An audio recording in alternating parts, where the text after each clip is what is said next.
today's video, I use a softbox to create a retro style image in a small home studio. Adorama TV presents Take and Make Great Photography with Gavin Hoey, where you'll learn how to take stunning photos and then polish them in post-production. Hello, I'm Gavin Hoey and you're watching Adorama TV, brought to you by Adorama, the camera store that has everything for us photographers. And today I'm back inside my small studio to do a shoot using a softbox. Now in my last video, you'd have seen me use this thing, the umbrella, and it's a question that crops up a lot. Should I use an umbrella or a softbox? Well, let me start off by saying, in my opinion, it's not one or the other. They both have their uses. The thing I love about umbrellas, if you use them as a shoot-through umbrella, you get beautiful, soft lighting. If you use them as a reflective umbrella, you can control the lighting much better and give it more direction. Thing is, I can do both of those with one softbox. That's why I love using it in a studio, particularly a small one like this. Now you'll notice I've been busy with the paintbrush. I've done a little bit of a paint job, temporary, on the wall. So let's set up our shoot and take some pictures. So I've set up my light, and just to give you an idea what it is, this is the Westcott Apollo Orb softbox. Hidden inside is my Flashpoint Streaklight 360 from Adorama. And that's what we're going to use. It's a bare bulb light, which means that I bounce the light around beautifully inside the softbox to create some soft but dramatic lighting. So of course we need a model, and I'm going to bring in Freya. Freya, do you want to come back in? So you might remember Freya, she was in episode 1 of our small home studio mini-series, and as you can see, she's got a different look on. We're going to go for a nice kind of retro vintage look. We've got a few retro ideas to try out in a minute, but first we need to set the lights. Now, one of the great things about softboxes is their direction of light you can use. So let's try a couple of different directions and see what look we get. Let's start by putting the light pretty close to the background, something like that. Now I'm going for a target aperture of f11, just to give me the depth of field I'm after in this picture. Now I've no idea what it's going to be at the moment, so I've got a light meter and we'll take a test meter reading. I'm getting f14. Now one of the nice things about using the streak light is I can change the power here on the little remote rather than diving into the softbox. So if I want f11, that's 2/3 of a stop less. That's 2 clicks. Let's try again. f11, perfect. Okay, so I've got my f11 aperture. Let's take a shot, see how this looks. And as we can see, what we end up with is a picture that's pretty contrasty. The direction of light is strong, we've got a lot of texture on the background, but the lighting on Freya is a bit harsh. It's bright one side, very dark the other. So let's see if we can get this light a bit softer and a bit more even. And the easiest way to do that, of course, is just to move the position of the light so it's not at an angle, but it's almost shooting straight towards Freya, just like that. So from this angle, we're going to get a very different look.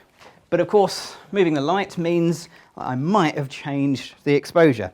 The exposure will change when the distance between the subject and the light alters. And I think it has slightly. Let's just take a test reading. So yeah, I'm getting f8, so I need another stop of light. That's 3 presses. Okay, and we'll go to f11. Back to f11 again. Perfect. Okay, let's take the shot. So this time what we've got is really, really flat lighting. It actually works quite well for this picture, but it lacks a little bit of drama of the other shot. What I want is, of course, something in between. Not flat, not quite so contrasty. How do I get that? I'll put the light somewhere in the middle. Okay, so not straight on, not so angular. There we go. Probably around about there. That looks pretty good. Again, I've moved the light. Let's take another meter reading. f14, so I can just drop this down 2/3 of a stop. Take the same test shot just to be sure. Back to f11 again. Okay, and here we go. Yep, there we go. So that gives me a nice amount of contrast and a little bit of a shadow behind Freya. And I quite like that shadow. I reckon we can do something with that in Photoshop. So that's the light set. Let's get a few props in and start doing the shoot. Okay.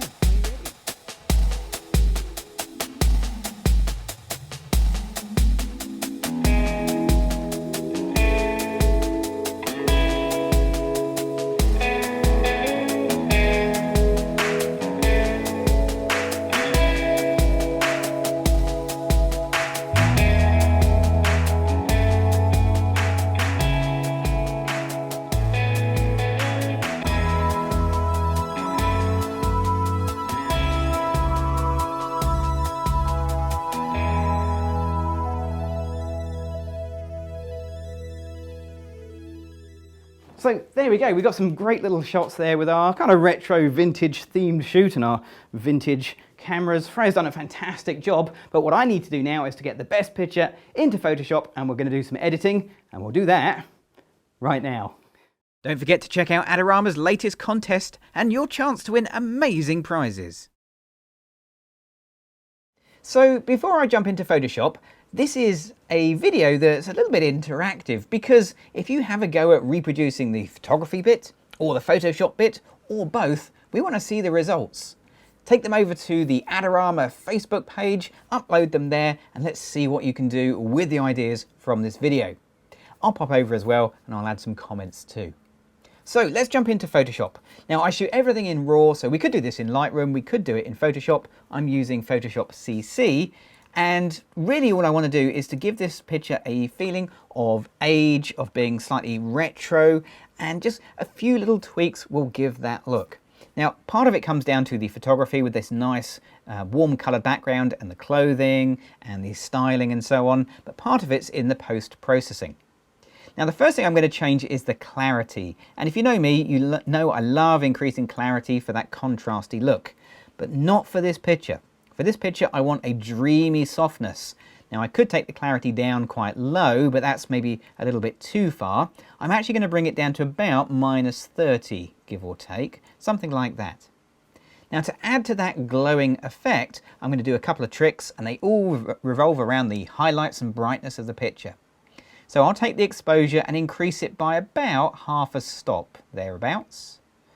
And I'm going to take the highlights and I'll just push them a little bit brighter, and I'll take the whites and do the same there as well. And that's probably just a little bit too bright, it's just a little bit burnt out, but that's exactly that retro feeling effect that I want to achieve. Now remember I was talking about the shadow in the photography part of things, and we played around with the different positions of the light to get different shadow looks. Well, if I had two lights, I could deal with the shadows in camera, but we're going to do that in a later video. So for now, to deal with the shadows, I'm going to come over to the shadows slider, and I'm just going to increase it just so I slightly brighten the shadows like so. The colours in this picture are lovely sort of warmish tones. I'm actually going to take the warm tones slightly further by increasing the temperature just a little bit, and that adds a nice sort of creamy feel to the picture. And to really make sure that comes over nicely, I'm going to change the vibrance. I'm actually going to decrease it a little bit. Vibrance I normally use to punch colours up, but you can also use it to mute colours down, and depending on how low you put your slider, you'll get a very different look. In this case, I probably want to be sort of mid-30s, something like that. So that gives my picture the nice kind of retro feel that I was after. But there's one part of the picture I still need to work on, and that's the legs, because with the single smallish softbox, the legs are a little bit darker than the face, which is of course where we metered for. So to deal with that area, I'm just going to get the zoom tool and we'll go a little bit closer over the legs, and I'm going to use the adjustment brush. Now with the adjustment brush, what I'm going to do is increase the exposure a little bit on the legs, maybe half a stop, and also I'll bring up the shadows, so we open them up, and also pull down the saturation so they don't become too colourful. I'm also going to come down to the bottom here and turn on auto mask. Now this is a bit of an odd one because normally I would have that switched off because it does some weird stuff, as we'll see. But in this case I need to just affect the legs, and if I have auto mask turned on, I can put my brush outside of the legs and the effect is, I would say, not happening, but it is reducing the effect. Let's put it that way. And we'll deal with the aftermath in a second, because you can see the downside of auto mask is this sort of speckling effect. So to deal with that, I'm going to jump to the erase option.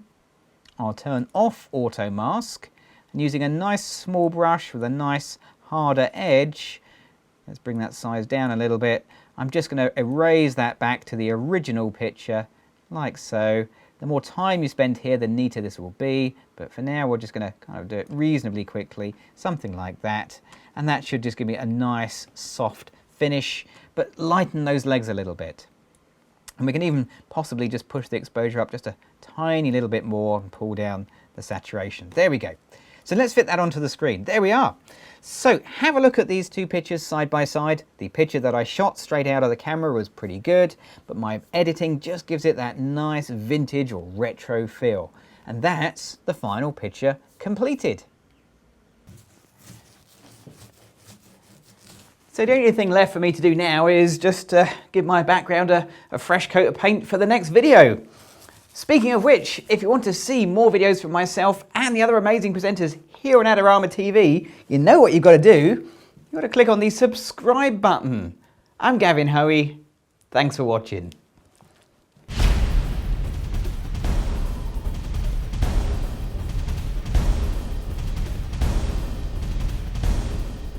Do you want great looking prints at low cost? Be sure to visit our easy to use online printing service.